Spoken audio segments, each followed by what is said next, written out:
board du coup c'est notre grille, vous voyez, donc là notre tableau si on peut appeler ça comme ça. Donc lui il va avoir plusieurs paramètres aussi, le constructeur. Donc le shift, alors déjà on va revenir au tout début, donc board size, board width, board height. Donc board size, qu'est-ce que c'est? C'est la variable que je vous avais montré tout à l'heure, vous savez, c'est dans main.py, je suis désolé, c'est board size, c'est-à-dire le nombre de cases, d'accord?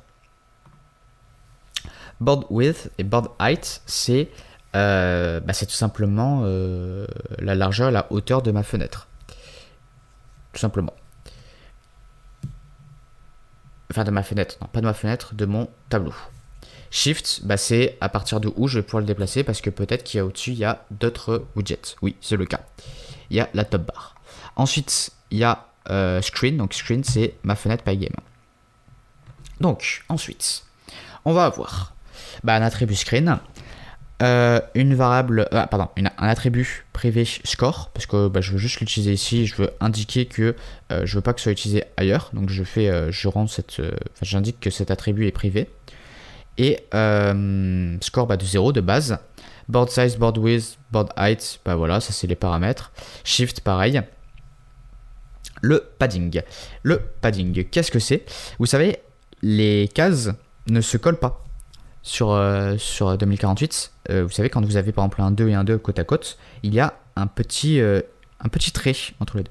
C'est à ça que ça sert en fait. Moi j'ai appelé ça un padding en fait. En général on appelle ça comme ça. Enfin peut-être qu'il y a des pros du CSS ou des trucs comme ça qui vont dire que c'est pas tout à fait ça, mais en gros vous voyez c'est une petite marge qu'on va laisser. Cette marge, moi j'ai dit que ça représentait 2% de la largeur en fait de ma fenêtre, de mon board. Pas de ma fenêtre, de mon board, désolé. Et le nombre de padding, ça va tout simplement être en fait le nombre de cases que j'ai plus 1. Tout simplement parce que je vais en avoir en fait à chaque fois des deux côtés de chaque cellule. Je sais pas si je suis assez clair là-dessus. Je vais relancer mon jeu, je vais vous montrer. Vous voyez, à gauche, vous regardez le bord gauche, il y a un padding, vous voyez une petite marge. Ensuite, première case. À côté de la première case, il y a un autre padding. À côté de la deuxième case, il y a un autre padding. À côté de la troisième case, il y a un autre padding. À côté de la quatrième case, il y a un autre padding. Ok. Ensuite, on va avoir notre tableau qui va contenir du coup nos nombres. Donc nos nombres, ça va tout simplement être un tableau à la base de 0. Donc 0, ça va représenter une case vide. Ok. Donc si on a une case qui contient 0, ça veut dire que la cellule est vide. Donc là, on va avoir board size et board size. Donc ça veut dire que là, on va créer un tableau de 4 par 4 ou de board size par board size, pardon. Donc nous ici ce sera de 4 par 4.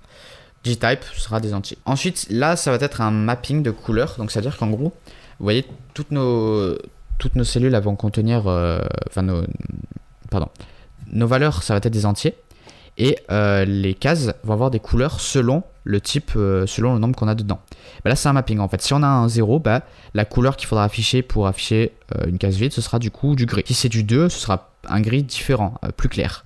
Si c'est du 4, ce sera une autre couleur, etc. Pareil pour le texte, parce que vous voyez, les chiffres ne s'affichent pas tout à fait de la même valeur, de la même manière. Ils ont une couleur un peu différente. Ensuite, là, du coup, on a Game Over. Donc ça, c'est pour savoir si on a terminé sur le jeu est terminé ou pas. Select, c'est pour créer des cellules. Donc on a une méthode qui va nous créer une cellule. Donc ça va juste être en fait une méthode, on peut l'avoir, on en reparlera finalement après. Je pense que ce sera mieux pour que ce soit plus clair. Et blank color.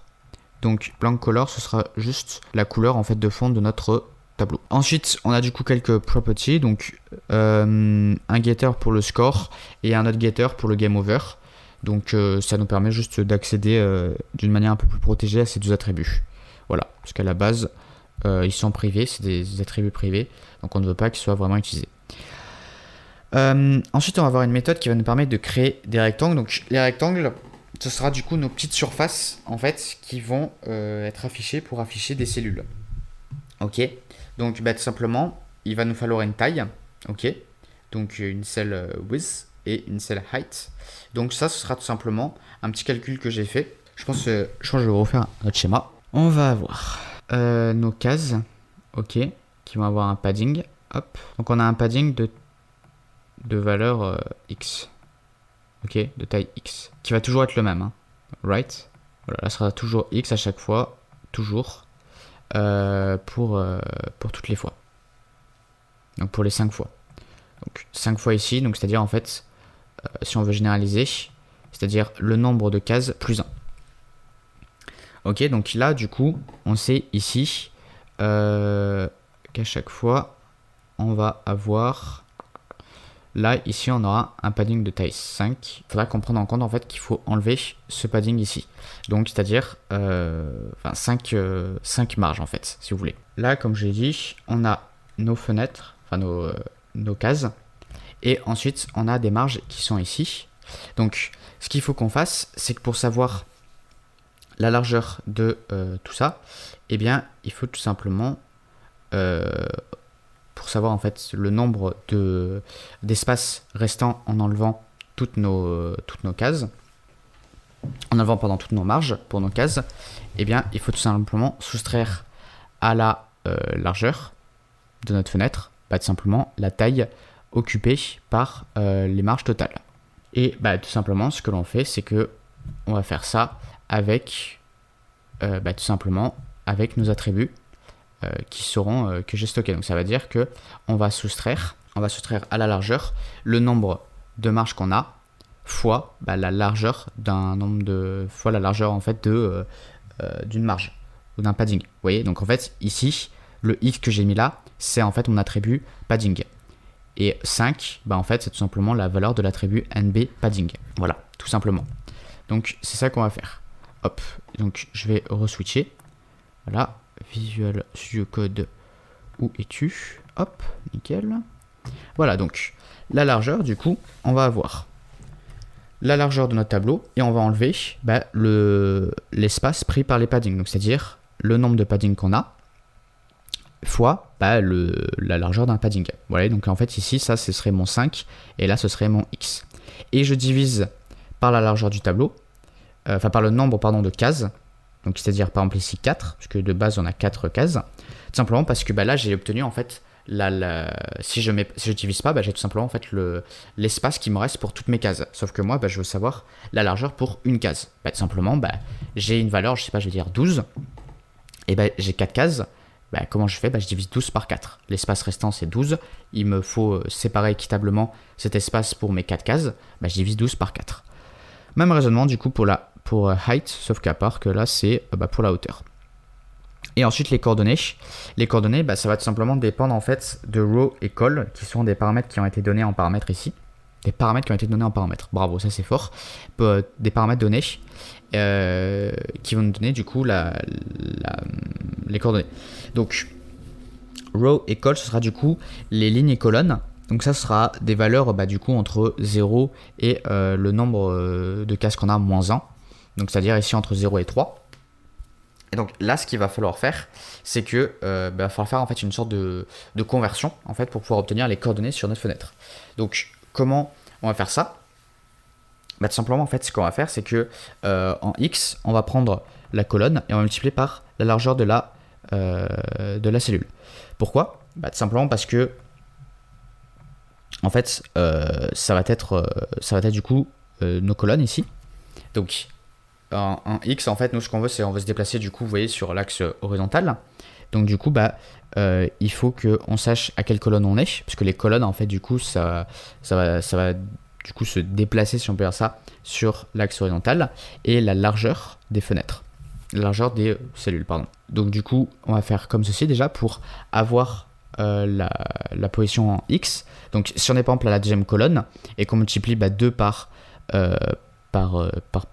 je sais pas moi, par tout simplement la largeur de la cellule, on sait du coup qu'on va avoir 2 fois la largeur de la cellule. Donc du coup on va être en x égale à 2 fois la largeur de la cellule, donc ce qui va nous permettre en fait de retrouver la bonne coordonnée. Sauf qu'il faut qu'on prenne en compte le padding, c'est-à-dire que on a aussi une marge qu'il faut rajouter en compte.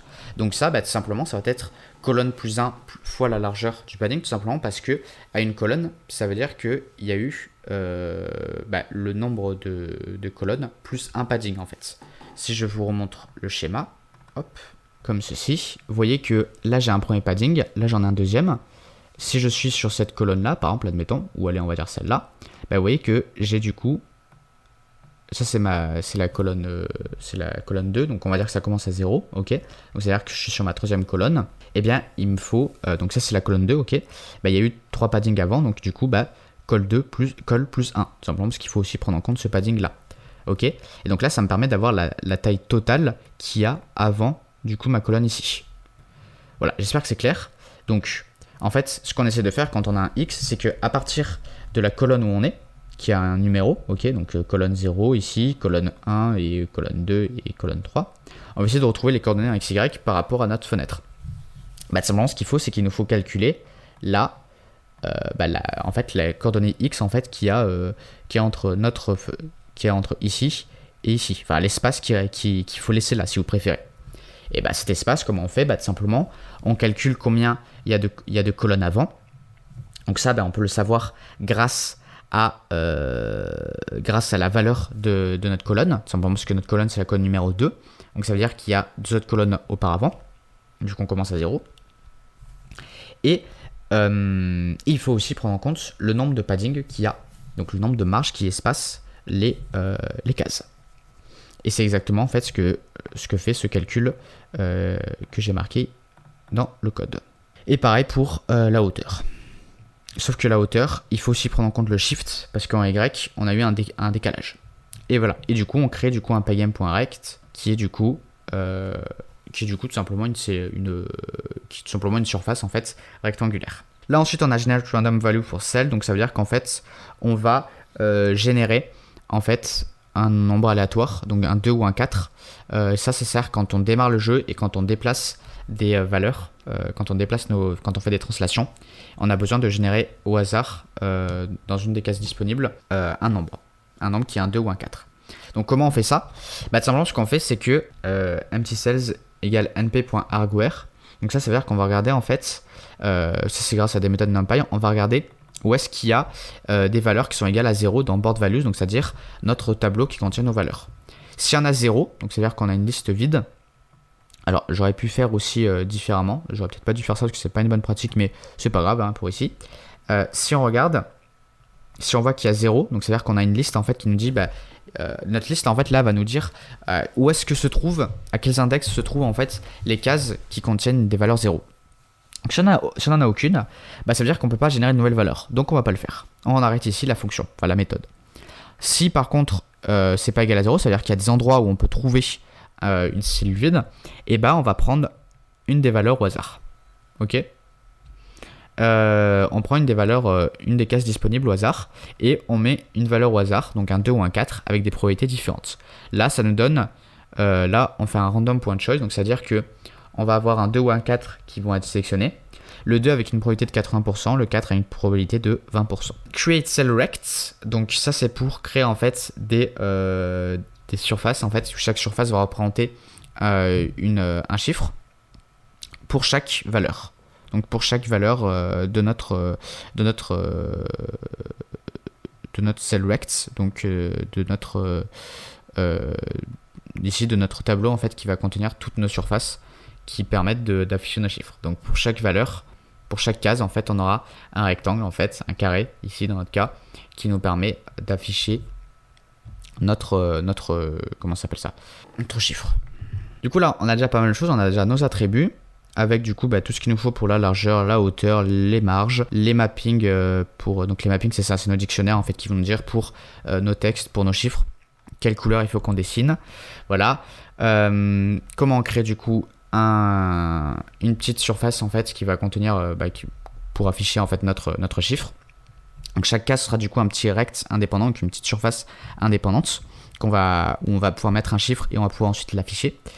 Et on va pouvoir lui donner une couleur aussi particulière et tout. Et ensuite, générer un nombre au hasard, vérifier si on peut créer un nombre au hasard qui nous servira du coup pour donner une valeur à notre case, donc une case qui est vide à la base. On crée du coup ensuite toutes nos cases, donc tous nos cases qui seront pour nos cases, on va dire nos cases pour notre grille visuelle, ok. Et ensuite on va s'occuper du coup de déplacer